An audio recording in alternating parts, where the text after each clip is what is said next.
Hello everyone and welcome to another R&R Partners video. Today we are going to talk about the Romanian health system. So if you are new to the channel and you're interested in either opening a company in Romania or immigrating to Romania, please consider subscribing to our YouTube channel as we post here updated content each and every 2 weeks. In the last months, I saw a lot of expats inquiring about the Romanian health system. Which is better, private or public? How do you get in the public system? How much you need to pay? What do you get? And questions like this. Romania has a public health system which you can access for free in case of emergency. For example, if you've been in a car crash, you'll be transported to a hospital. Doctors will investigate you and will help you get healthy without paying any fees. Also, part of the Romanian health system, if you pay your contributions on time, you are insured in the public health system. So, in this video, we are going to tackle some key questions. 1. How are you insured in the public health system? What are the requirements to be considered an insured person?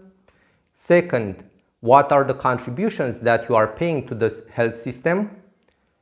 Third, how can you check if you are insured or not? And finally, we are going to tackle the question regarding the differences between the Romanian public health system and the Romanian state health system. If you have certain questions that probably are not answered in these videos, or you just want to clarify some certain situations that you are currently going through, do note that you can always book a consultation with us and we can give you tailored advice regarding to your particular situation and what this implies to you and how you can overcome them successfully. In order to be insured in the Romanian health system, you need to be in one of the following categories. First, the main category are the employees. If you are currently employed by somebody, the employer will retain a part of your salary and will pay to the Romanian state. This means that you are insured in the national health system. Second option is in case you are a freelancer and you have income over a certain threshold. For example, in 2023, it's 3,650 euro. The Romanian state will demand you to pay the minimum contribution to the Romanian health system. You can also be insured by demand. You will pay 365 euro to the Romanian state and you will get 1 year of health insurance. Also, if you are a student enrolled in a Romanian university, as long as you are under 26 years of age, you are insured by law. There are more situations in which you can be insured in the national health system. However, these are the main ones that you need to know about, which will grant you the status of insured. At the moment of filming this video, the contribution to the national health system is of 10%, and this contribution is not capped, so it does not have a limit. Half of your salary at the end of the month, the employer will give you a slip.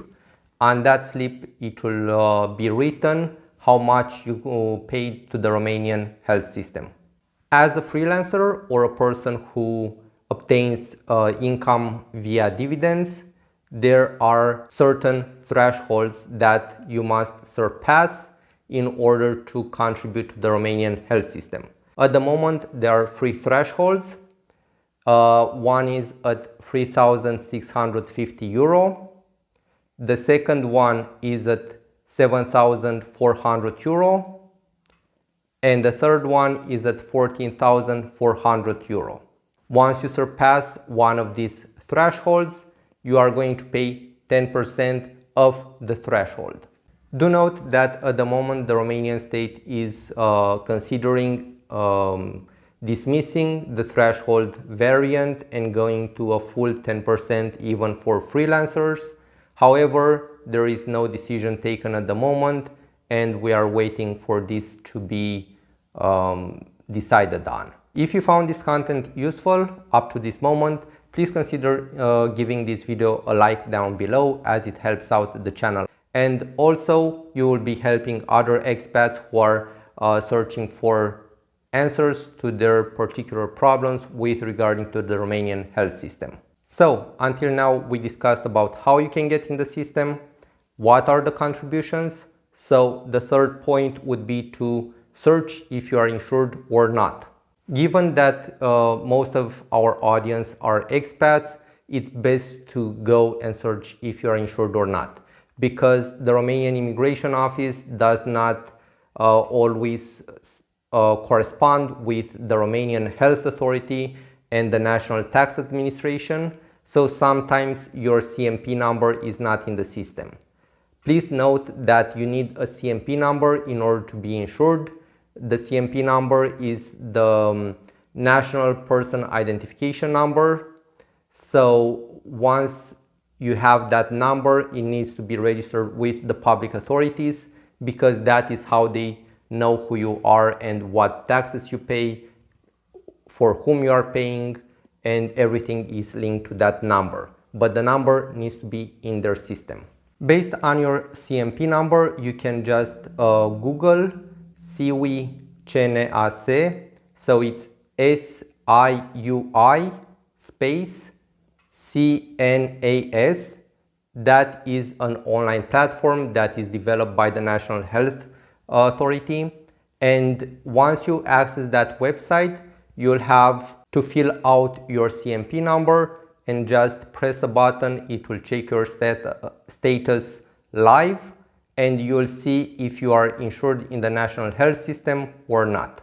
As mentioned earlier, if you go on the website, search your status, and it appears that you are not insured, you'll need to go at the local health insurance house, and you'll need to get your CMP registered or your status updated and be in the system as a contributor and the person who is insured.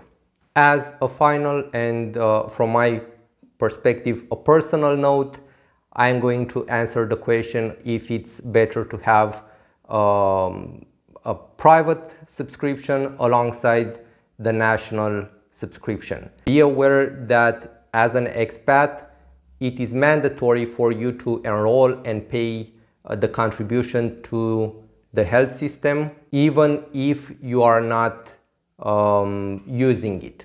So as an expat, it's mandatory to have the state health insurance.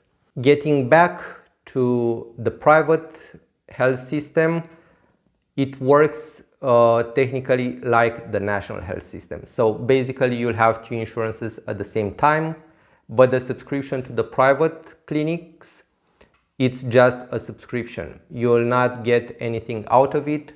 Moreover, when I inquired about the procedure, it was the same as the state. You'd have to go to a general practitioner that they have in their system. He will further guide you to the doctor that is specialized in treating your disease, and overall you are wasting time from going to one doctor to the second, and the specialist's opinion, usually it's not included. You'll get a discount off of the rate, but it's not included in the subscriptions. So best, or from my opinion, best would be to just go to the specialist. If you found the specialist that you need to go to and you want that doctor to assist you and review your file. Also, there are some advantages of being in the public health system. The private ones started collaborating with the public system. So basically they have doctors which are paid by the Romanian state. When you go to the private clinic, it just is like going to the private clinic. You'll go to a family doctor, we call it in Romanian. As a better translation is general practitioner. The general practitioner is paid by the state, and he will give you a referral for a specialized doctor in the public health system. And you can search online, see what type of illness you have, and if your illness is complex or you need somebody who is very specialized on that type of illness, you'll just search that doctor online and see the private clinic that he attends to and go to that specialized doctor and pay that specialized doctor. Usually the highest ranking doctors are not all packed in one clinic. They are scattered around many different private clinics or even in the public health system. So you'll need to go from doctor to doctor or have subscriptions to all the private hospitals in order to be sure that you go to the top doctors. So answering the question, is it worth having a subscription to the private clinic? From my opinion, no. Best or depends on your health. Of course, it always depends on your health and what you need. But as a Romanian living in Romania, my best advice would be to have the public health subscription. You have a doctor in a private hospital, which is a general practitioner. And from there on, when you need certain services that are paid and can be done only in the private sector, you go, you pay that amount, and you just go and get treated in the private. Or you can just get diagnosed in the private and go and be treated in the public health system. So thank you for watching this video. I hope you got a lot of useful information out of this, and if you want, you can also follow us on Facebook or Instagram, as we are active on those platforms also. See you soon and have a great day. Bye bye.